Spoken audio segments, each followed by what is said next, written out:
Baiklah, bismillahirrahmanirrahim. Assalamualaikum warahmatullahi wabarakatuh. Perkenalkan, nama saya Aura Iga Maharani dan teman saya Delvia Fitri Suarman.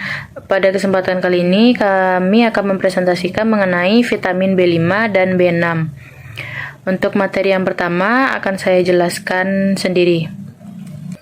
Sebelumnya kita sudah tahu apa itu vitamin. Vitamin adalah zat-zat organik kompleks yang dibutuhkan dalam jumlah sangat kecil dan pada umumnya tidak dapat dibentuk oleh tubuh kita sendiri. Nah, adapun fungsi utama dari vitamin ini adalah untuk mengatur proses metabolisme protein, lemak, dan karbohidrat. Nah, berdasarkan sifatnya, vitamin ini dibagi menjadi dua macam. Yang pertama ada vitamin larut dalam lemak dan vitamin yang larut dalam air.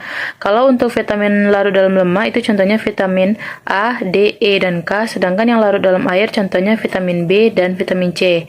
Nah, untuk pada kesempatan kali ini kami akan membahas mengenai vitamin B5 dan B6. Sebelumnya kita juga harus mengetahui tentang apa itu vitamin B. Vitamin B itu merupakan kofaktor dalam berbagai reaksi enzimatik. Nah, vitamin B ini sangat penting bagi nutrisi manusia. Nah, apa-apa saja vitamin B itu?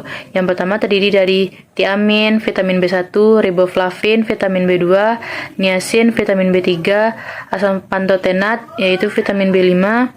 Vitamin B6 terdiri dari piridoksin, piridoksal, dan piridoksamin, lalu ada biotin, kobalamin, vitamin B12, dan asam folat. Nah, adapun fungsi dari vitamin B ini yaitu berperan dalam sintesis neurotransmitter, konversi asam amino, sintesis asam lemak dan hormon, serta bertindak sebagai antioksidan. Nah, untuk yang pertama kita membahas mengenai sejarah vitamin B5 dan B6. Untuk vitamin B5 itu, atau disebut juga dengan asam pantotenat, ditemukan oleh Roger J. Williams pada tahun 1931, di mana dalam penelitiannya tentang faktor pertumbuhan antidermatitis. Nah, pada tahun 1933, disebutlah asam pantotenat ini sebagai vitamin B5.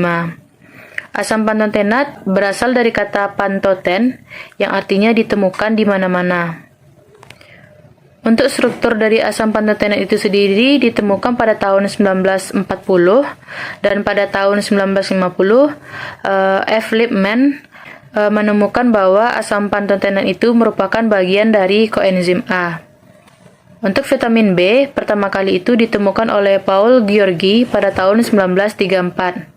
Lalu pada tahun 1938, Samuel Lepkowski, dia itu mengisolasi vitamin B dari dedak padi. Lalu pada tahun 1939 ada Harris dan Volkers dalam penelitiannya menentukan struktur dari vitamin B6 yaitu piridoksin. Dan pada tahun 1945, Snell dalam penelitiannya menunjukkan dua bentuk vitamin B6 yakni piridoksal dan piridoksamin.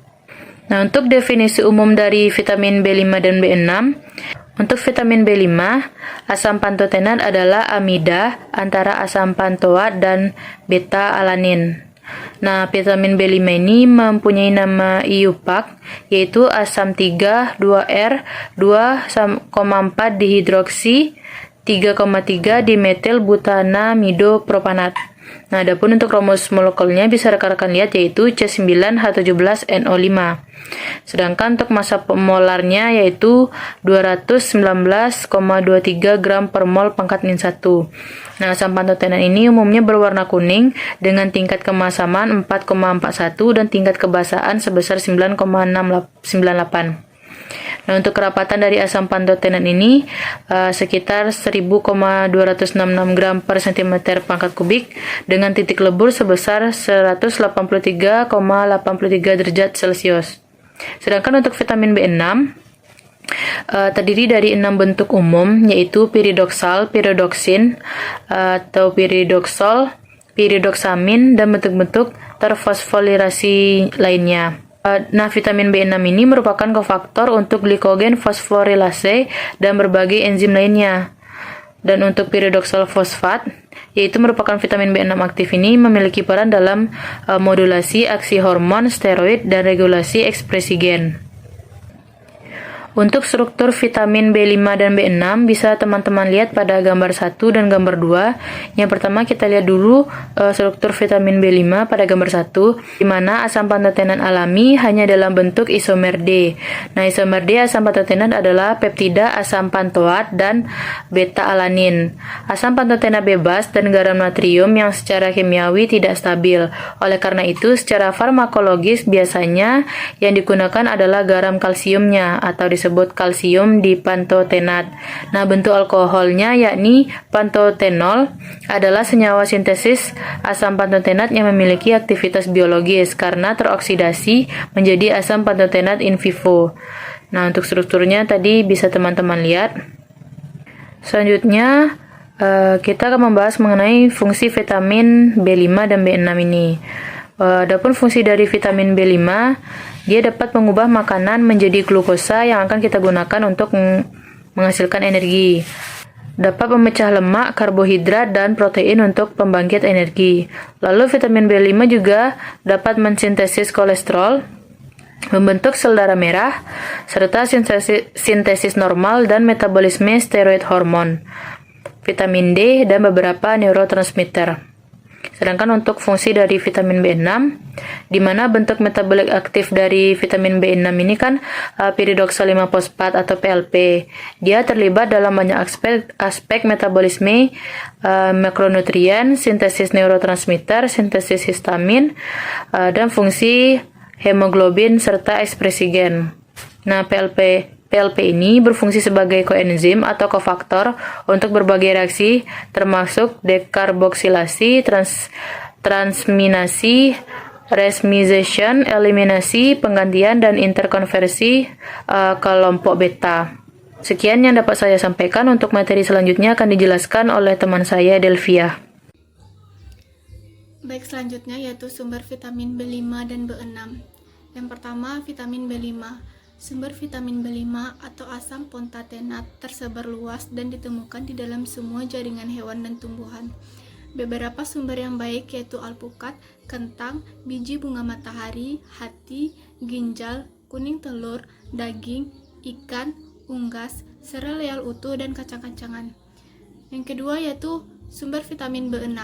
Sumber vitamin B6 alami terbaik yakni alpukat, ragi, gandum, hati, ginjal, jantung, susu, telur, dan daging sapi, serta ikan dan bahan makanan laut lainnya, kacang-kacangan, polong-polongan, biji-bijian, dan sayuran.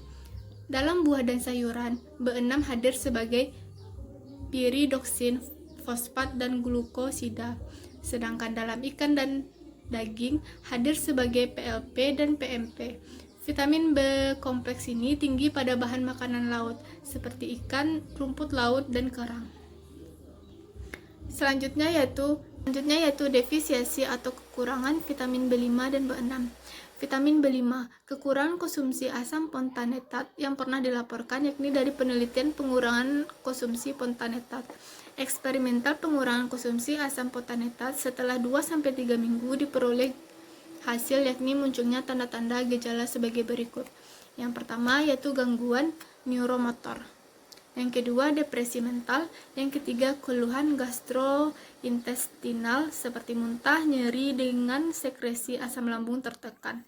Yang keempat peningkatan sensitivitas insulin dan kurva rata toleransi glukosa. Yang kelima penurunan serum kolesterol dan penurunan ekskresi 17 ketosteroid. Vitamin B6. Beberapa sindrom klinis yakni untuk kekurangan vitamin B6 adalah letusan dermatitis seborrheic seperti glositis atrofi dengan ulcerasi, cheilitis angular, konjungtivitis interrigo, dan gejala neurologis dari mengantuk, kebingungan, dan neuropati karena gangguan sintesis sphingosine dan anemia sideroblastik karena sintesis hiperedema dan terganggunya toleransi glukosa. Selanjutnya kelebihan konsumsi dari vitamin B5 dan B6. Vitamin B5, dampak samping dari keracunan akibat kelebihan vitamin B5 ini hampir tidak ada. Vitamin B5 diketahui termasuk vitamin yang paling aman. Terdapat sejumlah percobaan pemakaian B5 dengan dosis tinggi. Sebagian orang mengalami diare dan keluhan pada permukaan gigi karena mengonsumsi vitamin B5 tanpa disertai vitamin B lainnya dapat menyebabkan gangguan keseimbangan metabolisme. Vitamin B6. Konsumsi vitamin B6 dengan dosis yang lebih tinggi dapat menyebabkan kerusakan saraf yang luas dengan hilangnya mielin dan degenerasi serat sensorik dari saraf perifer, kolom dorsal sumsum tulang belakang, dan saluran turun dari saraf trigeminal. Selanjutnya yaitu metabolisme vitamin B5 dan B6. Vitamin B5, sekitar 85% asam dari fontanetat dari makanan bertindak sebagai CoA atau fosfat-apetein.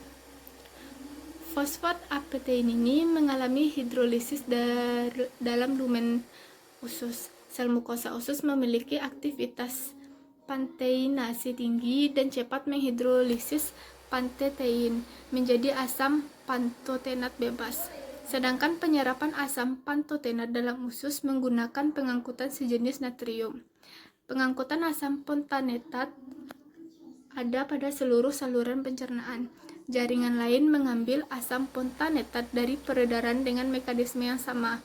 Mekanisme transportasi biasanya tidak jenuh, sehingga serapan fontanetat ke dalam jaringan akan meningkat dengan meningkatnya konsentrasi plasma. Sel darah mengandung asam fontanetat. Asam 4-fosfopantotenik dan pantotein. Proses masuknya asam pantonetat dalam sel darah dengan cara difusi. Asam pantonetat disaring oleh ginjal, sebagian besar diserap oleh sistem tergantung natrium di ginjal. Dalam bentuk CoA-nya, vitamin B5 membantu melepaskan energi dari gula, pati, dan lemak. Pelepasan energi ini terjadi di mitokondria.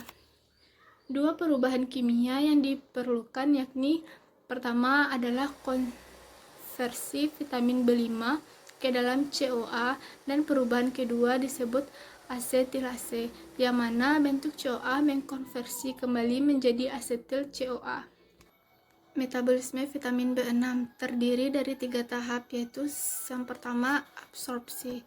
Bentuk umum dari B6 dalam jaringan adalah piridoksal 5-fosfat dan piridoksamin 5-fosfat. Penyerapan di usus melibatkan hidrolisis dimediasi fosfat, diikuti oleh transportasi dari bentuk non-terfosfarilasi ke dalam sel mukosa. Transportasinya adalah dengan mekanisme difusi pasif non-saturable.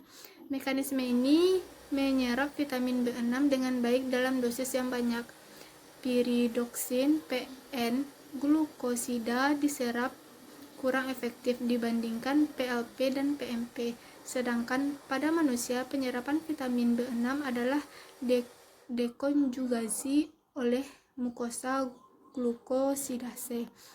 Beberapa PN glukosida diserap utuh dan dapat dihidrolisis dalam berbagai jaringan. Yang kedua, metabolisme. Sebagian besar B6 non-fosforilase diserap masuk ke hati. Piridoksal PL, piridoksin PN, dan piridoksamin PM dikonversi melalui piridoksal 5-fosfat PLP, piridoksin 5-fosfat PNP, dan piridoksamin 5-fosfat PMP oleh piridoksal kinase PL kinase. Piridoksin 5-fosfat ditemukan hanya pada konsentrasi yang sangat rendah. Piridoksamin 5-fosfat dioksidasi menjadi piridoksal 5-fosfat oleh piridoksin 5-fosfat oksidase PNP oksidase. Piridoksamin 5-fosfat juga dihasilkan dari piridoksal 5-fosfat melalui reaksi aminotransferase. Piridoksal 5-fosfat terikat ke berbagai protein dalam jaringan. Hal ini melindungi jaringan dari aksi fosfatase. Yang ketiga, ekskresi. Produk ekskretor storage umum dari vitamin B6 adalah 4-PA yang menyumbangkan sekitar setengah senyawa B6 dalam urin. Bentuk lain dari vitamin B6 juga ditemukan dalam air seni. Pada dosis yang sangat tinggi dari piridoksin, maka akan banyak dosis yang diekskresikan tidak berubah bentuk dalam bentuk urin. Vitamin B6 juga diekskresi dalam feses, tetapi dalam batas jumlah tertentu.